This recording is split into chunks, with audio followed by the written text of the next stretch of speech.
Seguimos el día con una propuesta fascinante que nos lleva al siglo XIX, a un territorio donde la literatura, lo oculto y lo femenino se cruzan de forma sorprendente. Les invitamos a la conferencia La influencia del espiritismo en las escritoras españolas del siglo XIX. Un recorrido por cómo esta corriente, tan presente en la cultura de la época, marcó también la obra y la voz de muchas autoras. Nos acompañan, en este caso, como bien pueden ver, la ilustradora Laura Montes y Montse Ruiz, de la editora de Demeter, cuya labor editorial está precisamente centrada en rescatar y dar vida a esas voces olvidadas. Una oportunidad para redescubrir la historia desde otra mirada. Hola, buenas tardes. Muchas gracias a los organizadores de la Feria del Libro de Medina del Campo, a J.D. Martín, a José Ignacio García y a las personas que nos están acompañando esta tarde aquí en esta charla. Lo han llamado conferencia, me parecen palabras mayores para esto, pero haremos una charla, esperemos que sea interesante, amena. Y bueno, me acompaña esta tarde, yo soy Montse Ruiz, la responsable de la editorial Demeter, y me acompaña esta tarde Laura Montes, que es la ilustradora. De lo último que hemos sacado, que salió en el otoño pasado, que es una antología de relatos de escritoras españolas del siglo XIX relacionadas con el espiritismo, y el título del libro es Espiritistas. ¿Por qué editar autores españoles del XIX? Para empezar, aprovecho también para explicar un poquito cuál es la línea editorial. Pues porque nosotros tenemos también ese punto gótico que generalmente lo relacionamos con autores ingleses, franceses o alemanes, y a mí me apetecía, en lugar de ver otra vez publicado un Frankenstein, un Drácula, unas hermanas Bronte y demás, pues ver en las librerías también a nuestros propios autores, a Espronceda, a Becker y a estas otras autoras que son menos conocidas, en ediciones ilustradas, en ediciones cuidadas, y que estuvieran ahí un poco compitiendo con todos estos Bram Stoker y demás. Y en el caso del espiritismo, yo tenía la idea, que creo que tenemos casi todos a través de la cultura popular, de que el espiritismo es utilizar una ouija para comunicarte con los espíritus, y que a partir de ahí podían suceder poltergeists y cosas de ese estilo. Pero descubrí que el movimiento espiritista, y en especial en el caso de España, que llegó muy pronto y no como otras veces hemos ido a rebufo de otros países, pues a mediados ya del siglo XIX ya estaba muy asentado en España, ya había asociaciones espiritistas, había libros espiritistas, y que ese movimiento había ido de la mano de otros movimientos sociales como socialismo, feminismo, libre pensamiento y demás, y que lo que hizo fue dar un espacio seguro, sobre todo en el caso de las mujeres, en el que podían expresarse en un nivel de igualdad que en otros ambientes no se les otorgaba. Entonces fui descubriendo todo este mundo, fui descubriendo nombres como el de Amalia Domingo Soler, Ángeles Vicente o Carmen de Burgos, que son las escritoras que están en este libro, y también aprovecho un poquito de spam para comentar que también descubrí un artículo de un hispanista que es Sebold, que hablaba de Becker y el espiritismo. Entonces todo eso me atrajo muchísimo desde el principio, y a partir de ahí pues surgió esta antología de relatos. Y me puse en contacto con Laura, que ya nos conocíamos de un proyecto anterior, y le ofrecí la oportunidad, digo, no sé si te interesaría poder ilustrar esta antología, y bueno, pues también que comenté ya un poco cómo fue el acercarse a estas escritoras, a estos relatos, y cuál fue su entrada en el mundo del espiritismo.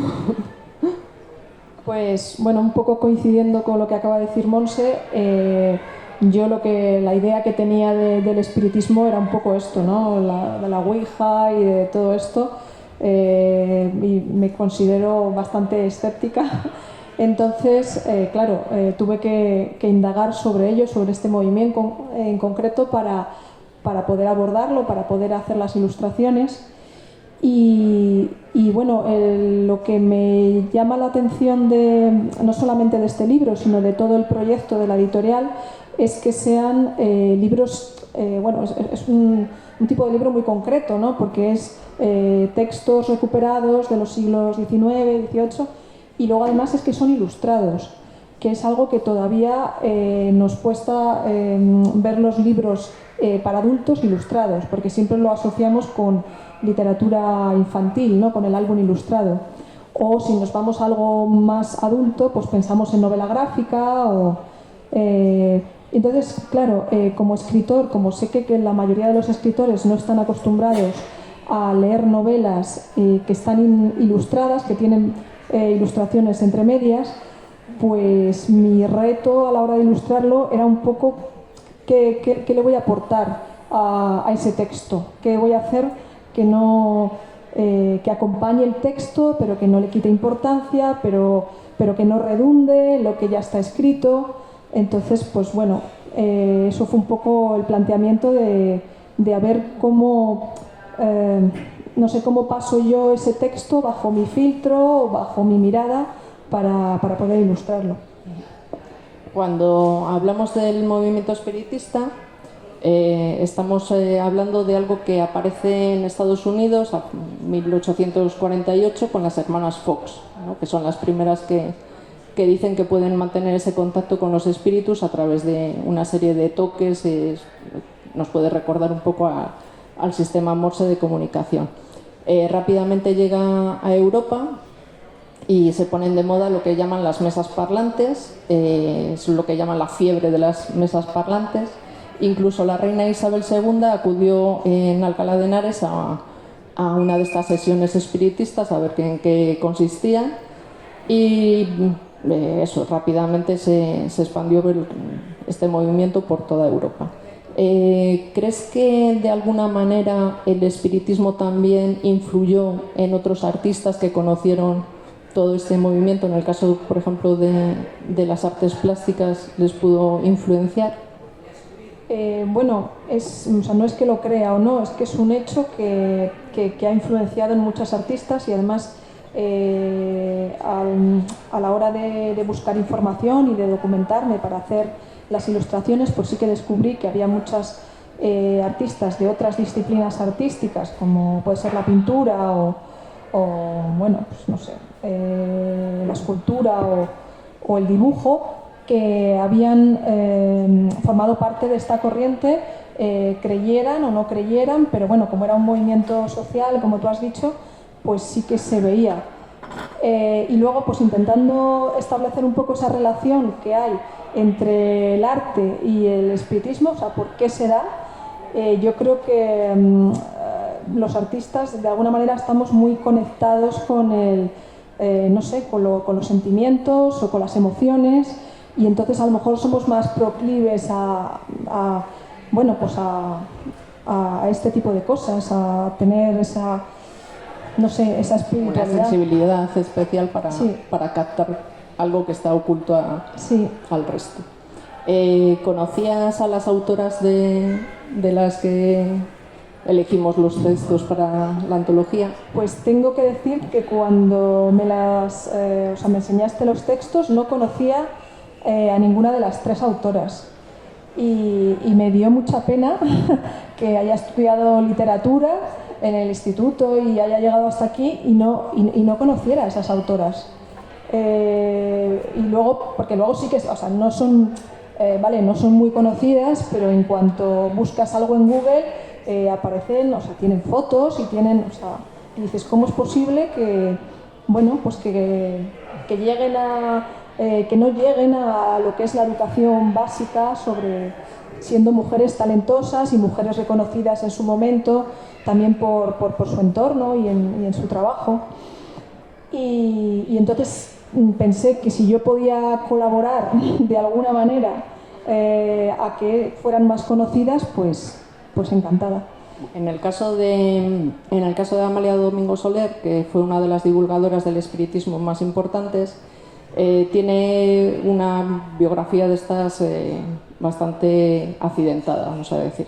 Nació en Sevilla con pocos meses de diferencia con Becker, nació con un problema en la vista que la marcó toda su vida y desde muy pequeña su madre la enseñó a leer y escribir, pues su madre creía que la educación en especial en una mujer le iba a servir de mucho en ese momento.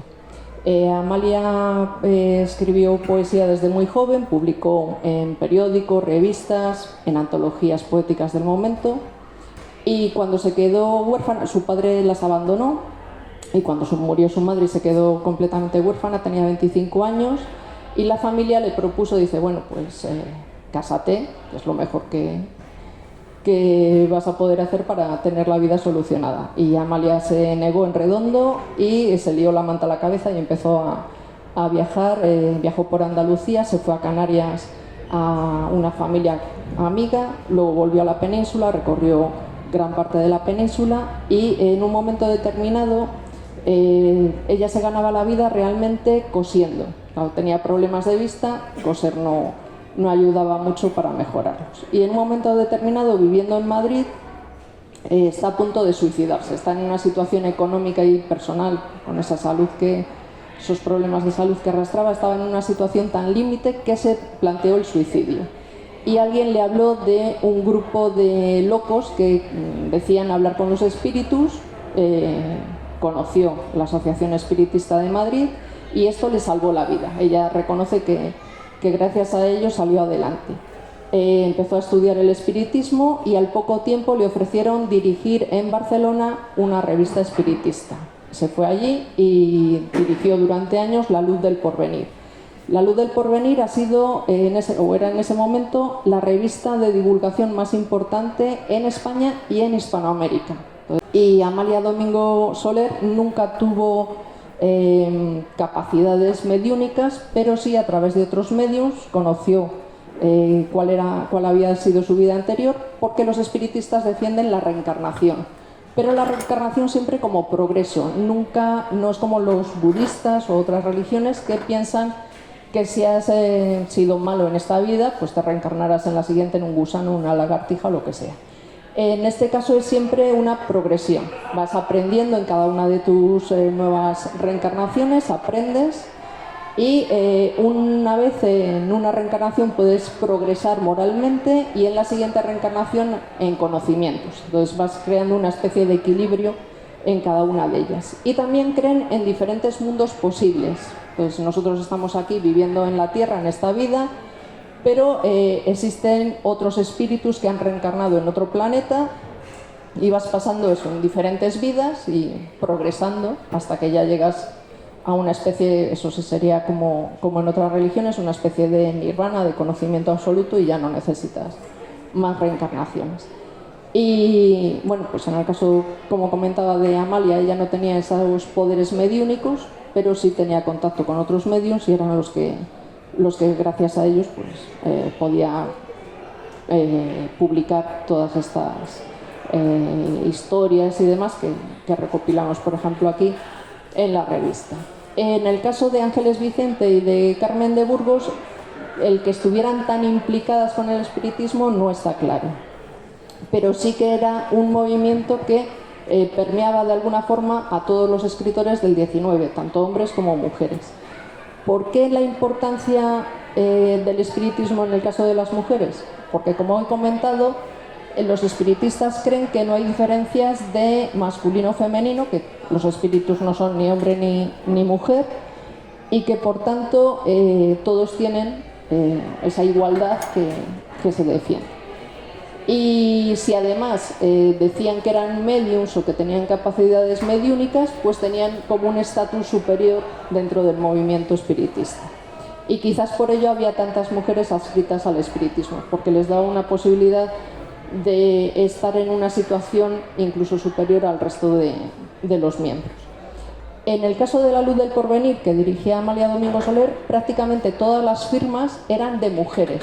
Eran prácticamente todas escritoras, el 99%, incluso Emilia Pardo Bazán publicó en La Luz del Porvenir. Y bueno, de Carmen de Burgos, que dice Laura que ella no la conocía, yo creo que cada vez, por suerte, se va conociendo más, porque es una de las escritoras más prolíficas de la literatura española del XIX. y tiene el reconocimiento de ser la primera periodista profesional de España. Estuvo destinada además en la Guerra de Marruecos, en la Primera Guerra Mundial, y así como anécdota curiosa, fue amante de Gómez de la Serna, y Gómez de la Serna le fue infiel con la propia hija de Carmen de Burgos.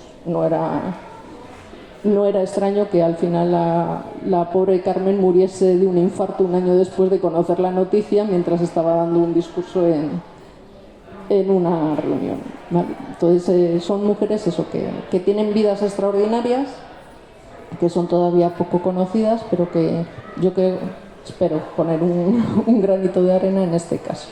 Y Ángeles Vicente, hemos publicado la de Alma Loca. ¿Y qué te pareció esa historia de Ángeles Vicente? Bueno, es que cada historia es, dentro de que son historias que hablan sobre espíritus y tienen comparten ese tema común, cada historia es totalmente distinta, cada uno de los 4 relatos, y bueno, no sé, tampoco destacaría nada, o sea, la verdad es que no sabría quedarme así con ninguno. Quizás los de Carmen de Burgos sí que como que me han impactado más a la hora de leerlo, y a lo mejor en esa primera lectura en la que piensas cómo vas a ilustrarlo, me ha inspirado más el texto, o he tenido una imagen como más clara de lo que quería hacer. En otras es como que tienes que darle una vuelta, y concretamente en los relatos estos de Carmen de Burgos sí que lo vi más claro.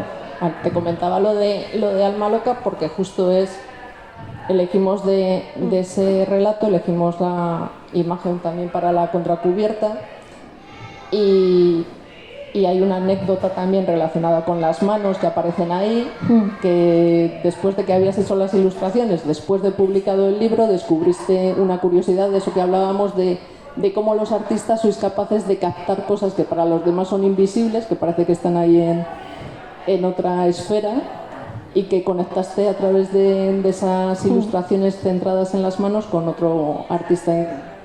Sí, una vez que ya las ilustraciones del libro estaban hechas, descubrí la obra, una serie de fotografías de un artista ruso que había hecho,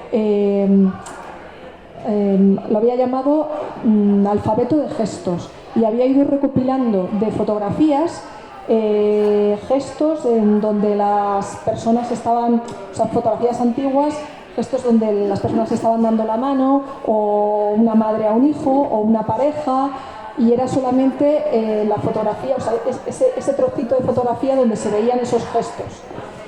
Entonces, eso es algo que para mí tenía mucha importancia en el libro, y esta...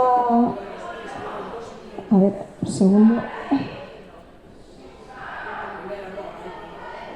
La ilustración a la que hace alusión Monse, que es esta de aquí atrás, en el libro es esta.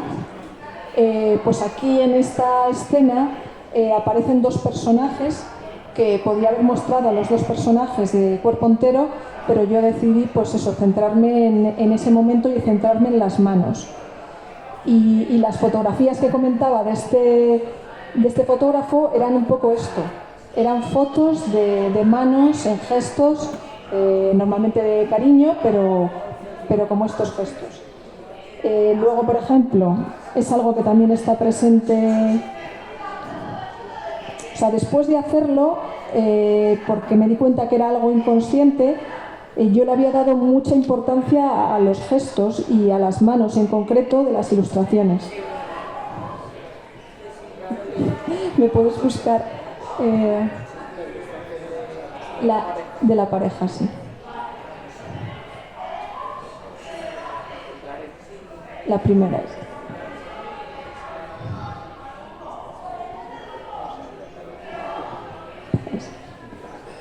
O sea, como ese gesto ahí, que es un gesto de cariño entre una pareja, pues tiene mucha importancia.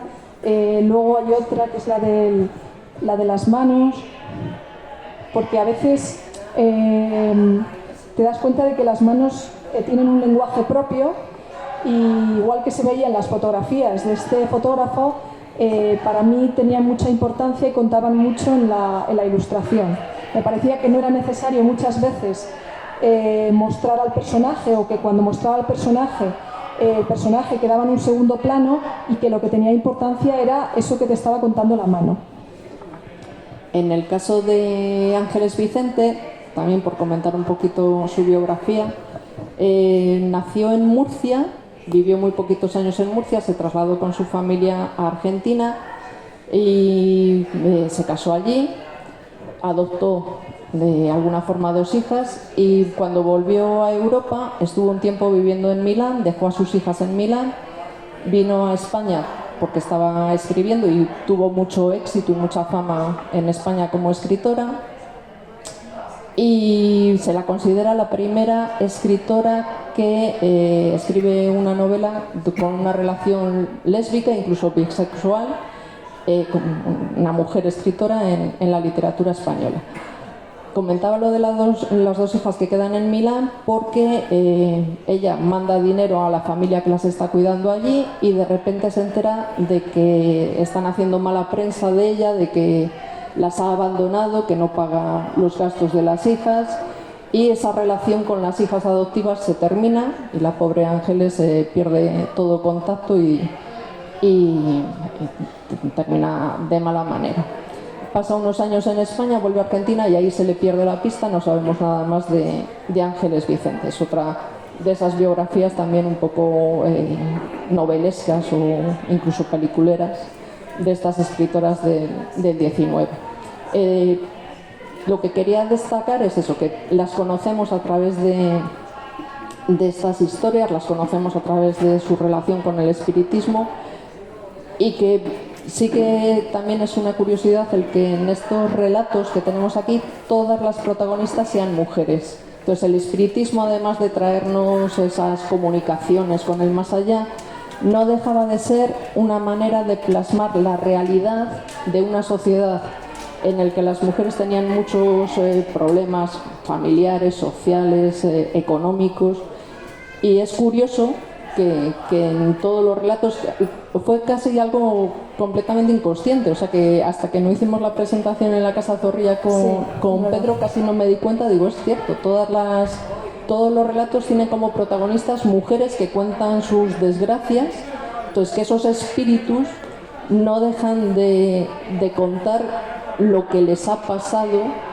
Y en el caso de Alma Loca, de Ángeles Vicente, es una mujer que es recluida en un sanatorio mental porque dice que habla con los espíritus.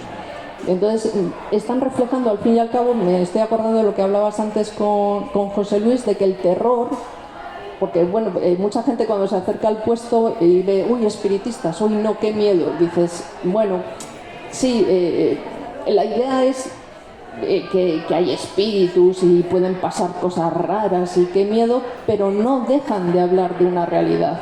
De una forma o de otra, el terror sigue plasmando miedos que son reales, y los miedos reales serán esos, pues no tener una situación económica que te permitiera salir adelante, no tener unos estudios con los que poder defenderte en una sociedad, ser internada en un sanatorio porque dices que hablas con los espíritus cuando en realidad a lo mejor hay otro problema de base, etcétera, etcétera. Entonces el terror no deja de hablar de la sociedad y de plasmar cuáles son los problemas que en cada momento tiene esa sociedad. Miedos comunes, todos, miedos que puede tener cualquier persona, mujer o sea mujer o no.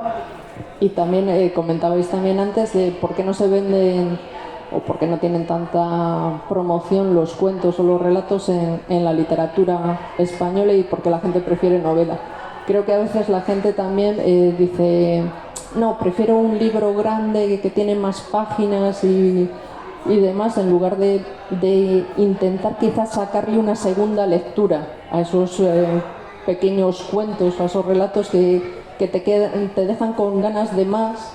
Y esta también es una idea de la editorial, el decir, no, podríamos haber incluido 50 relatos, pero es también un gancho, es una invitación a descubrir por ti mismo autores y otras historias que quizás si incluyes más acabas, dices, bueno, es una repetición, es otra vez un poco lo mismo, pues no.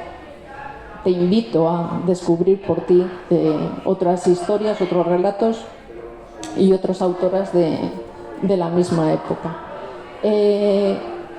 En el caso de las ilustraciones, ¿por qué elegiste esa paleta de colores? ¿Por qué esos tonos que tienen todas las ilustraciones? Bueno, pues son bastante oscuros en el sentido de que son, bueno, son literatura gótica, entonces siempre lo asociamos con algo negro, con algo oscuro, entonces pues la paleta de color tenía que ser, bueno, de hecho la portada ya lo es, ¿no? No es exactamente negro, es como un 80% de negro, o sea, de gris. Y luego todas las ilustraciones interiores pues también son oscuras porque el texto lo pide, pero yo utilicé más o menos 3 colores. Uno es el rojo de la flor de lis, que la flor de lis es granate, que está presente en cada una de las ilustraciones interiores, como es esta. Luego también un complementario a ese rojo, que es ese tono verde, que también está presente en el resto de ilustraciones. Y luego un tono más neutro, que sería este de aquí, que es como esa especie de marrón o beige. Entonces he tenido en cuenta que esos colores se repitieran a lo largo del libro para mantener un poco la coherencia también con que todo el libro, aun siendo relatos distintos y de diferentes autoras, que mantuviera esa coherencia a lo largo del libro. ¿Crees que este libro es para todos los lectores, les guste el gótico o no? ¿O sería solo exclusivamente para los que les gusta pasar miedo? No, yo creo que la gente que le guste pasar miedo, como tú dices, lo va a disfrutar más porque ya va predispuesto, pero yo conozco a gente que después de leerlo, o sea, que a lo mejor lo ha comprado por las ilustraciones o porque quería saber más sobre las autoras, no tanto porque les gustase el tema o porque creyesen o no en el espiritismo o supiesen lo que era esta corriente, y que luego me han dicho que les había gustado y que les había quedado con ganas como de seguir tirando del hilo y ver qué más autoras hay, o por ejemplo, si solamente hay un relato, excepto uno que hay 2 de la misma autora, como solo hay un relato de cada autora, pues ver qué más relatos hay sobre estas autoras. Y es gente que me lo ha dicho, que después de leerse el libro ha dicho, pues no las conocía, no era un tema que me llamase a priori, pero luego me ha gustado y me ha sorprendido. El último relato que incluimos es el más cortito, pero yo creo que es el que da más yuyu, por así decir, porque tiene una historia un poco... Sí, no vamos a hacer spoiler. Vamos a hacer spoiler, pero sí, es muy cortito, pero a mí me parece que es redondo en la forma en que lo cuenta y es el relato más clásico de historias de espíritus, incluso como de leyenda popular que nos contábamos cuando éramos pequeños y queríamos meternos miedo. No sé cómo vamos de tiempo. Bien. Para darnos también cuenta de lo importante que fue este movimiento espiritista, quería comentar que en el año 1873 se discutió en el Congreso de los Diputados si hacerlo materia de estudio en secundaria, en lo que hoy sería secundaria. Entonces, no puede ser algo anecdótico el que si se discute, si se plantean que en lugar de dar religión se dé espiritismo en la escuela, pues no es anecdótico que este movimiento hubiese sido tan importante en ese periodo. ¿Por qué en 1873? Porque ya había triunfado la Revolución la Gloriosa, había un gobierno progresista y esto permitió a los espiritistas que lo que antes publicaban, por ejemplo, en Madrid estaba El Criterio, era una publicación periódica, Una vez que consiguió el gobierno liberal el poder, se pasó a llamar el criterio espiritista.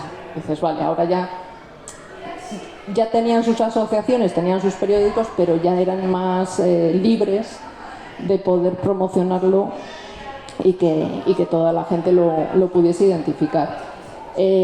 Todo el espiritismo tuvo muchísimo éxito hasta prácticamente la Segunda República. Empieza la Guerra Civil y, lógicamente, Guerra Civil y dictadura, y pasó por encima de todo ello, se borró absolutamente todo. Y hoy en día siguen existiendo las asociaciones espiritistas. En Valladolid, por ejemplo, hay una.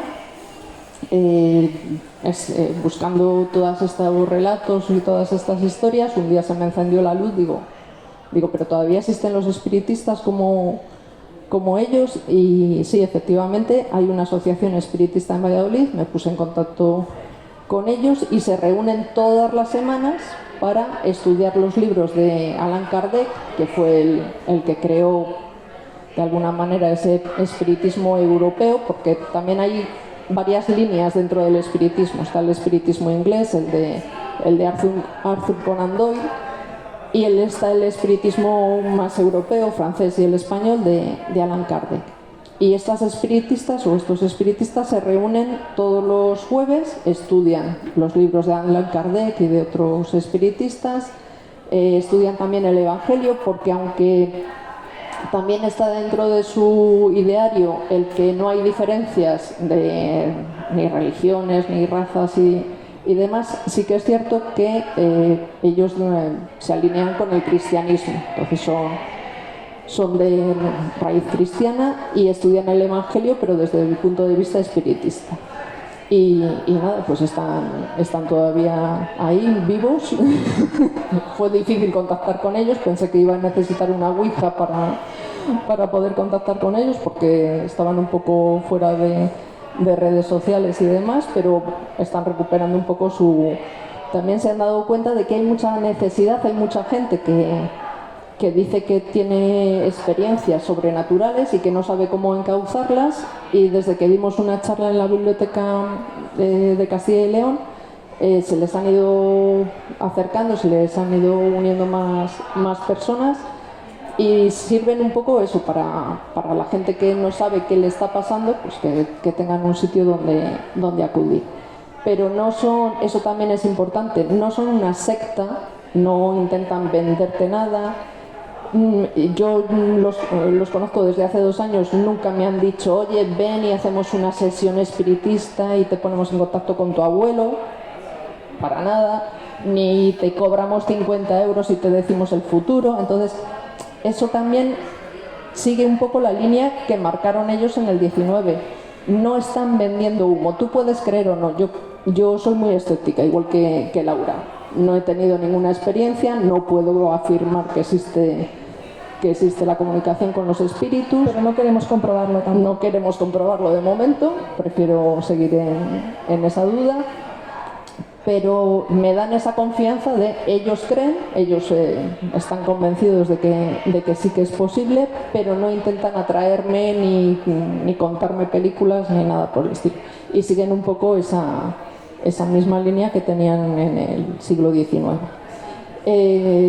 Podemos dar paso a preguntas, comentarios, porque yo creo que más o menos hemos contado todo lo que queríamos contar. A mí me gustaría destacar que el libro, igual que hemos dicho que son 3 autoras que narran relatos cuyas protagonistas son mujeres. Este libro también es 100% femenino, porque la editora es una mujer, la ilustradora es una mujer, la correctora es una mujer y la maquetadora del libro también es una mujer. O sea que nos ha fallado el impresor. Pero no, también estamos muy contentas con el trabajo de todos. Pues si hay algún comentario o pregunta.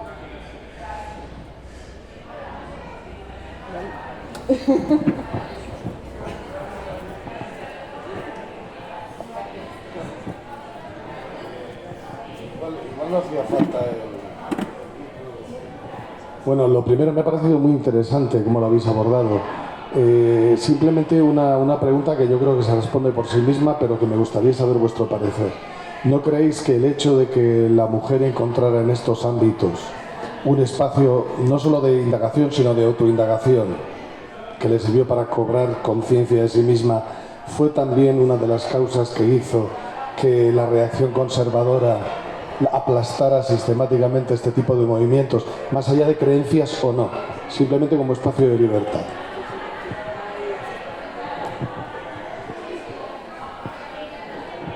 Sí, yo creo que sí, porque lo que comentaba, en su época eran escritoras que estaban reconocidas por sus iguales. Cuando hablo de sus iguales me refiero sobre todo a los hombres, porque vamos a reconocerlo, si lleva el nombre de autor se vende más que si lleva nombre de autor.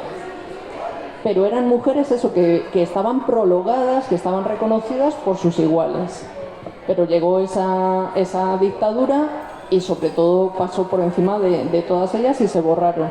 Y entonces ahora ya mucha gente dice, Carmen de Burgos, o sea que sí que se van, claro, la reconocen y yo creo que poco a poco, porque hay más estudios en las universidades, que eso también ayuda mucho, el que haya publicaciones de autoría, de autoridad, de decir, un catedrático o un profesor de universidad está sacando tesis, artículos, etcétera, y eso, quieras que no, pues también las va a ayudar a recuperarse. Muchas de ellas tenían calles. Rosario de Acuña tenía, durante unos meses, tuvo un instituto, un colegio en Valladolid con su nombre. Y se han olvidado. Y no es que fueran escritoras de tercera o cuarta fila, es que eran de primera y se olvidaron completamente. Entonces, gran parte es eso, el que eran mujeres. Entonces, yo creo que sí. Y que es de suponer que una mujer en aquella época, para llegar a los puestos que llegaban, tenía que demostrar doblemente su talento. O sea, probablemente había hombres coetáneos suyos que a lo mejor eran mucho más mediocres. Pero claro, si una mujer llegaba a esa posición o llegaba a dirigir un periódico, como en el caso de Carmen de Burgos, es que había tenido que demostrarlo. O sea, realmente seguramente valdría muchísimo más, porque habría tenido más trabas a la hora de acceder a ese puesto. Yo lo estaba hablando antes con un compañero y yo reconozco que a mí me ha sorprendido la calidad que tienen como escritoras. Entonces dices, no es que fueran, bueno, se dedica a esto como hobby. Pues en lugar de estar cosiendo, pues ha decidido escribir. No, es que eran escritoras profesionales, eran muy buenas escritoras y tenían los trucos de te estoy contando un relato de misterio, un relato gótico, un relato de terror, y tengo los trucos, sé dónde tengo que hacer el giro o cómo tengo que contártelo para llevarte hasta el final y sorprenderte. Entonces eso demuestra que tenían esa calidad literaria que muchas veces no se la damos por eso, por no conocerlas.